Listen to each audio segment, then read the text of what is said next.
مولاي صل وسلم دائما ابدا على حبيبك خير الخلق كلهم۔ حضرت ابن عباس رضی اللہ تعالیٰ عنہ نے بیان کیا کہ ایک رات میں نے ام المومنین میمونہ رضی اللہ تعالیٰ عنہا کے گھر گزاری۔ اس رات نبی کریم صلی اللہ علیہ وسلم انہی کے پاس تھے۔ میرا مقصد رات میں نبی کریم صلی اللہ علیہ وسلم کی نماز دیکھنا تھا۔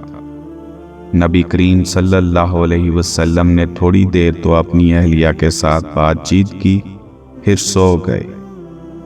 جب رات کا آخری تہائی حصہ رہ گیا تو آپ اٹھ بیٹھے اور آسمان کی طرف دیکھ کر یہ آیت پڑھی: بلا شبہ آسمانوں اور زمین کی پیدائش میں عقل رکھنے والوں کے لیے نشانیاں ہیں۔